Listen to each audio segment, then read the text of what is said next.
সব সময় আমার সাথেই কেন এমনটা হয়?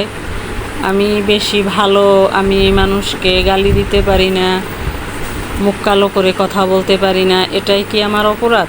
আসসালামু আলাইকুম ভাইয়া ও আপুরা, কাছের এবং দূরের, দেশ এবং দেশের বাইরে যে যেখান থেকে বসে আমার এই ভিডিওটা দেখছেন, আশা করি সবাই অনেক বেশি ভালো আছেন, সুস্থ আছেন, ইমানের সহিত আছেন। আমিও আলহামদুলিল্লাহ আল্লাহর রহমতে সবাইকে নিয়ে অনেক ভালো আছি। চলে আসলাম নতুন আরেকটা ব্লগ নিয়ে, আশা করি সবার কাছেই ভালো লাগবে। আজকের ব্লগটা সম্পূর্ণ আমার ছাদ বাগানের ব্লগ। ছাদ বাগান নিয়েই আমি ভিডিওটা করেছি। আমার এই যে ছাদ বাগানের মানি প্ল্যান্টগুলো একদম অনেক সুন্দর তরতাজা হয়ে উঠছে, অনেক লতা হয়েছে। লতাগুলোকে আমি কেটে কেটে নিয়ে ঘরে রেখে দিব। ঘরে তো আর ওরকম আলো বাতাস পায় না, যার কারণে এগুলো অনেক সুন্দর হয় না। তাই ছাদ বাগানেও কিছু রেখে দিয়েছি, আবার ঘরেও আছে। তো আমি এখন এই লতাগুলোকে ছাদ বাগান থেকে ছিঁড়ে নিয়েছি, ঘরে নিয়ে রাখবো। আর এটা হলো একটা ডালিম গাছের নিচে আমি মেহেদি গাছ লাগিয়ে দিয়েছিলাম। মাশাআল্লাহ আলহামদুলিল্লাহ, দেখুন কতটা তরতাজা এবং সুন্দর হয়েছে। তো দেখেই আমার কাছে খুবই ভালো লাগছে, মনটাও আমার ভরে গেছে। তো দুঃখজনক যে বিষয়টা হলো, সেটা আসুন আপনাদেরকে নিজের চোখে দেখাই, এবং দেখলেই আপনারা বুঝবেন আসলে শখের তোলা যে 80 টাকা বা 100 টাকা, এটা বলে শেষ করা যাবে না। এই যে মানি প্লান্ট এনে আমি বেসিনের সামনে রেখে দিয়েছি। আর ছাদ বাগানে পুঁই শাক আছে আমার, বৃষ্টি পেয়ে পুঁই শাকগুলো খুব সুন্দর হয়েছে মাশাআল্লাহ আলহামদুলিল্লাহ। এই নতুন টবে এটাতে শুধু পুঁই শাক লাগিয়েছি।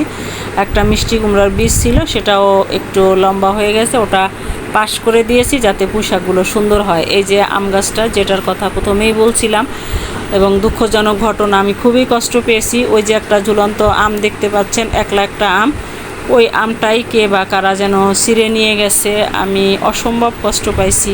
রোজার মধ্যে আমি দিন নাই রাত নাই সমানে পানি দিয়েছি, এই যে বোটাটা পড়ে রয়েছে। তো এখন কষ্টে আর কি বলবো, আপনাদের সাথে শেয়ার করলাম। আপনারা আমার পরিবার। ভিডিওটা দেখতে দেখতে এই পর্যন্ত যারা চলে আসছেন, লাইক দিতে ভুলে গেছে, একটা লাইক দিয়ে ভিডিওটা কন্টিনিউ করবেন। আমার এই ভিডিওটার কোনো অংশ যদি কারো ভালো লেগে থাকে, আমার এই ছোট্ট চ্যানেলটা সাবস্ক্রাইব করে নোটিফিকেশন বেল আইকন বাজিয়ে দিবেন, যাতে আমি কোনো ভিডিও আপলোড দিলে সাথে সাথে নোটিফিকেশন পেয়ে যান এবং আপনি আপনার সুবিধা মতো ভিডিওটা দেখে নিতে পারেন। ফেসবুক থেকে যারা দেখছেন, পেজটাকে ফলো দিবেন। অলরেডি এই কাজগুলো যারা করেছেন তাদেরকে অসংখ্য অসংখ্য ধন্যবাদ। ভাইয়া ও আপুরা, ভিডিওটা বেশি বেশি শেয়ার করার অনুরোধ রইল। আমার ছোট ছেলেও আমার সঙ্গে আসছে। তো সকালেও আমি দেখে গেছি আম ছিল, এখন এসে বিকালবেলা দেখি আম নাই। তো আমার শাশুড়ি আবার কালকে দেশে চলে যাবে, বলল যে আমি থাকবো না, তুমি একলা একলা এগুলো পারবা না করতে, তাই আমটা ছিঁড়ে নিয়ে আসো আমগুলোকে। তো ছোটো ছেলেকে নিয়ে আমি আম নিয়ে আসছি। আসলে নিজের হাতের গাছের আম ছেঁড়া যে কী পরিমাণ শান্তি, সেটা আপনাদেরকে বলে বোঝাতে পারবো না। কম হোক বেশি হোক, ছোট হোক বড় হোক, এটা আলহামদুলিল্লাহ, শুকুর আলহামদুলিল্লাহ, এটাই অনেক বড় একটা পাওয়া, তৃপ্তি।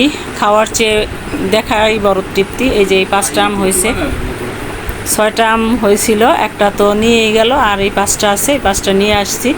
পাকলেও ইনশাল্লাহ আপনাদের সাথে শেয়ার করব। তো যাই হোক, এইটুকুই হয়েছে, এটাই অনেক বড় পাওয়া, অনেক বড় প্রাপ্তি।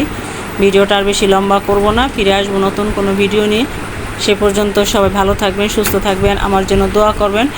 আর আমার ছাদ বাগানের আম যেন আর চোরে না নেয়, সেটাও দোয়া করবেন। এর আগেও আমার ছাদ বাগান থেকে আম চুরি হয়েছে, সেটাই বলতে চাইছিলাম যে কেন আমার সাথে বারবার এরকম হয়। আমি কি মানুষকে গালি দিতে পারি না? আমি মানুষকে খারাপভাবে কথা বলতে পারি না?